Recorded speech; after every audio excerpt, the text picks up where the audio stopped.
Sebelumnya, perkenalkan, nama saya Elsa Dwi Sekarwangi dengan NIM 2019-12-179 dan teman saya Ahmad Jibril Mujaki dengan NIM 2019-12-230.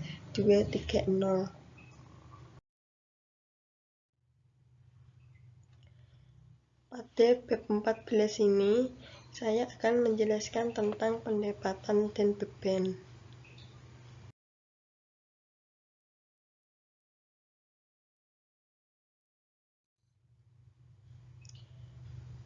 Ruang lingkup.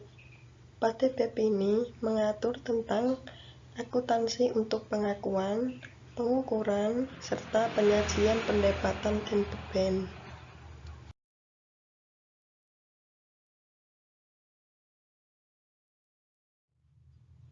Selanjutnya, pengakuan dan pengukuran pendapatan. Yang pertama, pendapatan diakui ketika terdapat hak atas pembayaran yang diterima atau masih harus diterima baik pada masa sekarang atau masa depan, dalam kondisi jumlah arus kas yang masih harus diterima tidak dapat diukur secara andal dan atau waktu penerimaan arus kasnya tidak dapat dipastikan. Maka, pendapatan diakui pada saat kas diterima dengan memperhatikan ketentuan dalam paragraf. Yang kedua, entitas mencatat pendapatan untuk manfaat ekonomik yang diterima atau yang masih harus diterima secara bruto. Entitas mengeluarkan dari pendapatan sejumlah nilai yang menjadi bagian pihak ketiga seperti pajak penjualan, pajak atas barang dan jasa, dan pajak pertambahan nilai. Dalam hubungan keagenan, entitas mencatat pendapatan hanya sebesar jumlah komisi, jumlah yang diperoleh atas nama pihak prinsipal bukan merupakan pendapatan entitas.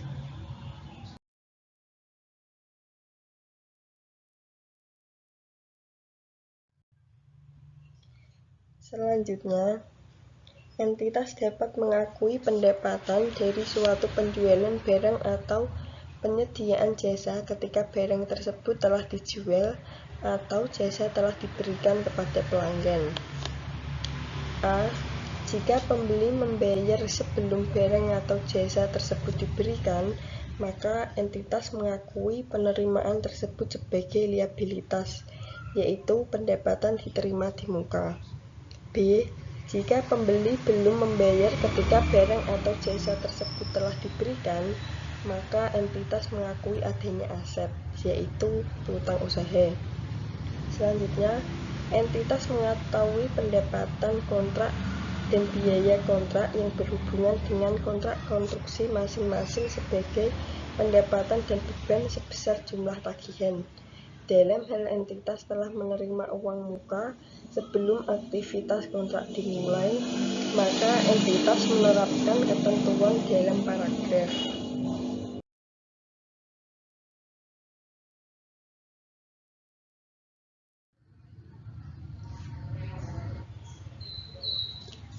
Lalu, entitas mengetahui pendapatan bunga dan dividen ketika pendapatan tersebut diterima selama periode. Entitas mengakui pendapatan lain seperti pendapatan sewa dan royalti dengan menggunakan metode garis lurus selama jangka waktu kontrak. Selanjutnya, entitas dapat mengakui pendapatan lain seperti keuntungan dari penjualan aset ketika kepemilikan atas aset tersebut telah beralih kepada pemilik baru.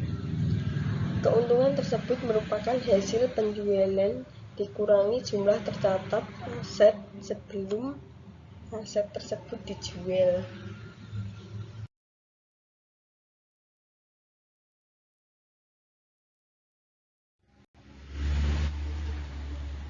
Pendapatan hibah. Hibah adalah bantuan yang diterima oleh entitas dalam bentuk pengalihan sumber daya. Hibah tersebut termasuk hibah atau bantuan dari pemerintah maupun pihak lain yang diberikan kepada entitas bukan dalam kapasitasnya sebagai pemilik. Entitas mengakui penerimaan hibah dalam laba rugi pada saat hibah tersebut diterima sebesar jumlah nominalnya.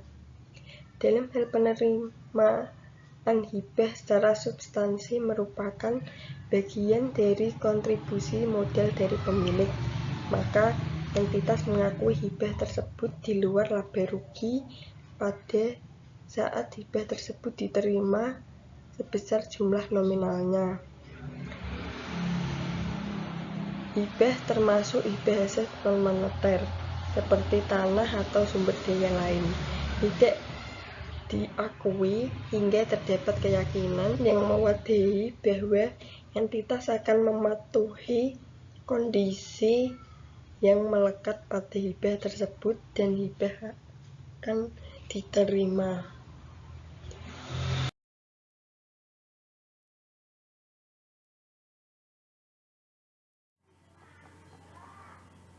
Selanjutnya, pengakuan dan pengukuran beban. Di sini yang dimaksud adalah beban sewa.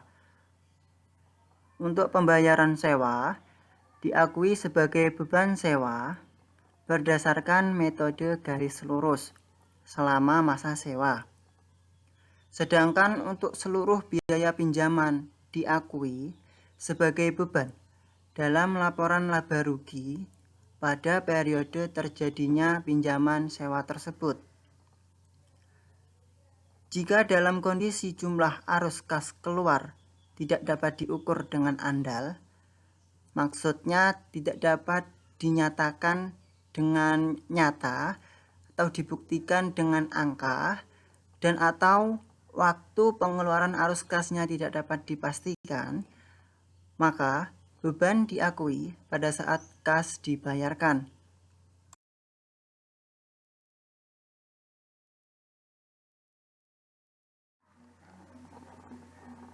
Untuk penyajian pendapatan dan beban.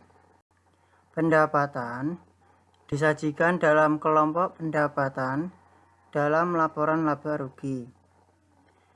Entitas UMKM menyajikan pendapatan hibah sebagai bagian dari laba rugi, baik secara terpisah atau dalam pos umum, seperti pendapatan lain-lain atau alternatif lain, sebagai pengurang beban terkait. Maksudnya, pendapatan hibah di laporan laba rugi dimasukkan ke pendapatan lain-lain atau alternatif lain. Sedangkan beban disajikan dalam kelompok beban dalam laporan laba rugi.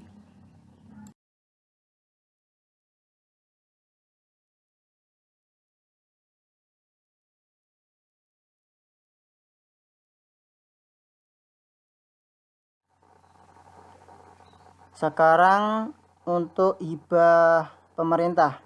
Contohnya, untuk usaha aksesoris handphone melalui program bantuan dana dari pemerintah pada tanggal 10 Oktober, entitas menerima dana hibah sebesar 18 juta yang akan digunakan untuk menambah modal usaha aksesoris handphone. Bagaimana jurnalnya?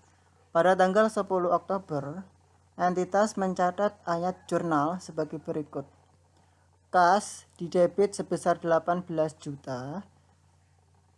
Kreditnya penghasilan dari hibah pemerintah sebesar 18 juta.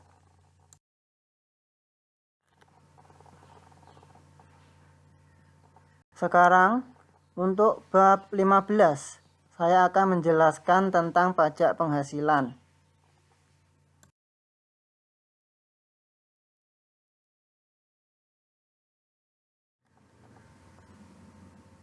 Untuk ruang lingkup bab 15. Bab ini mengatur akuntansi untuk pajak penghasilan entitas.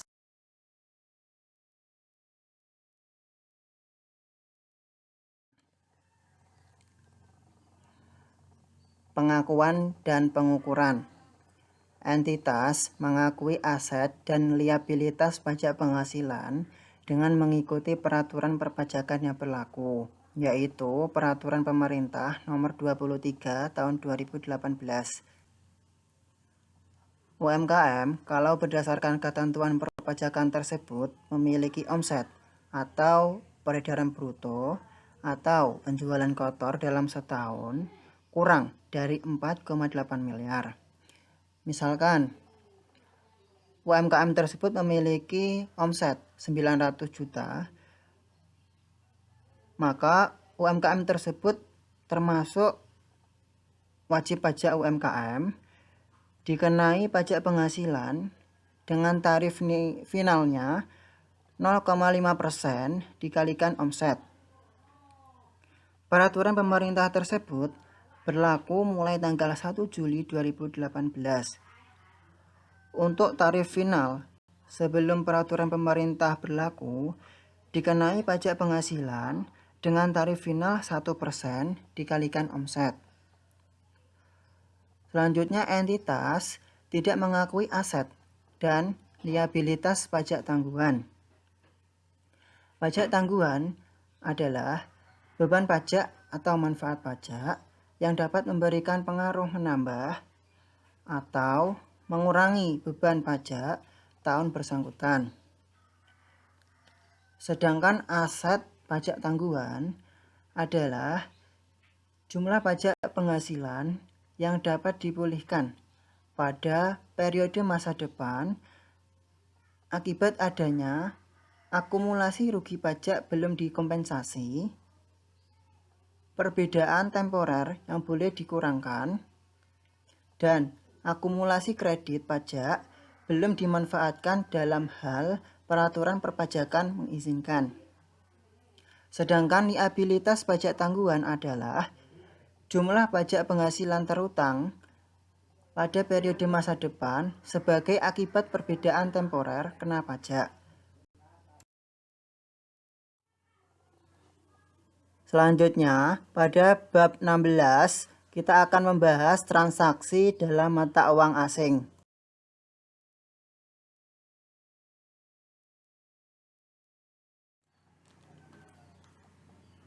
Selanjutnya, ruang lingkup.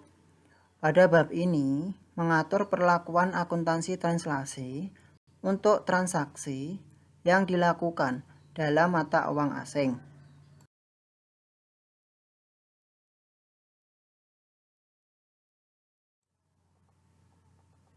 Selanjutnya, pengakuan dan pengukuran. Apa sih transaksi mata uang asing? Transaksi mata uang asing adalah transaksi yang didenominasi atau diselesaikan dalam mata uang asing yang meliputi transaksi yang timbul ketika entitas A membeli atau menjual barang atau jasa yang harganya didenominasi dalam mata uang asing. B. Meminjam atau meminjamkan dana atas sejumlah utang atau piutang yang didenominasi dalam mata uang asing. C. Memperoleh atau melepas aset atau menyelesaikan liabilitas yang didenominasi dalam mata uang asing.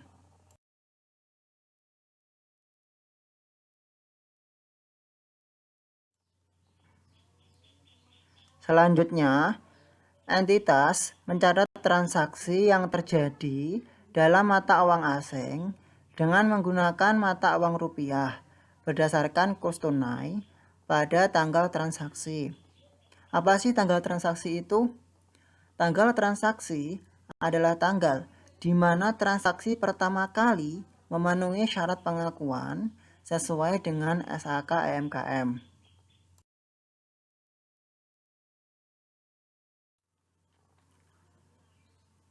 Sekian presentasi materi dari kelompok kami mengenai bab 14, 15, dan 16 SAK EMKM.